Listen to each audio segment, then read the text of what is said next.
तो जो temple act है या जो भी जगन्नाथ का है या गुरुद्वारों का है या जैन समाज भी जब कह रहे हैं कि वो भी अलग बोर्ड बनाएंगे, तो इन सबके बोर्ड में ये तय है कि कोई भी गैर हिंदू नहीं होगा। ये स्पष्ट बात लिखी हुई है। ये नहीं लिखा हुआ है कि सब हिंदू होंगे, बल्कि ये लिखा हुआ है कि कोई भी गैर हिंदू इसमें शामिल नहीं होगा।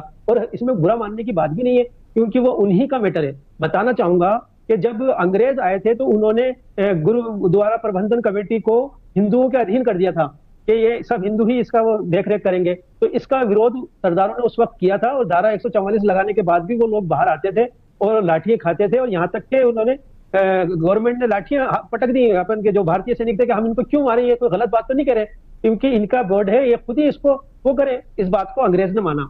अंग्रेज ने शुरू में हमारे साथ भी ऐसे ही किया था। जब यहाँ पर आए थे लगभग 1821 के अंदर पहला मामला वक्त का उठा था। उसके बाद जब इन्होंने यहाँ देखा कि मुगल काल के अंदर बहुत ज्यादा जमीनें दान की गई हैं, बहुत ज्यादा सब कुछ है, जब अंग्रेजों की नीयत इस पर खराब हुई और इन्होंने इसको अपने अधीन कर लिया था वक्फ बोर्ड को, तो उसका भी उस समय भी मुसलमानों ने बहुत जमकर विरोध किया था। और इस बात को फिर 1913 के अंदर और 1930 के अंदर अंग्रेज ने हार मानकर और ये बात मान ली थी कि वक्फ बोर्ड का संचालन वो मुस्लिम ही कर सकते हैं और मुस्लिम ही कर पाएंगे।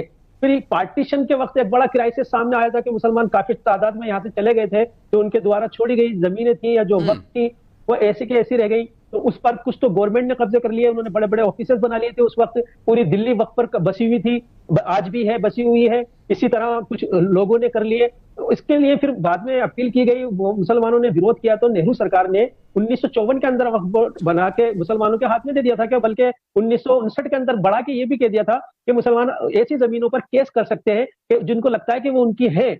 और उसको उसको फिर और स्ट्रिक्ट तरीके से इंदिरा जी ने क्लियर किया था कि कोई भी जो जमीन है किसी के पास है अगर, तो वो उनको वापस लौटाए या फिर वो सेटलमेंट करे। तो ऐसा उस समय हुआ। तो इसी इसी वजह से हम देखते हैं कि 2005 के अंदर, आप मुझे सुन पा रहे हैं सर? बिल्कुल बिल्कुल जी। हाँ, 2005 में जब वक्फ बोर्ड ने दावा किया ताजमहल पे कि ताजमहल जो है कि हमारी प्रॉपर्टी है, तो एएसआई जो है कि वो कोर्ट में पहुंच गया कि नहीं ये ऐसी है। फिर एक ऐसी अजीब मांग की गई कि शाहजहां के हाथ क्या दस्तखत किए हुए लिखी हुई डीड दिखाइए कि उसने आपको किएगा। अब बताइए किस तरह हो सकता है?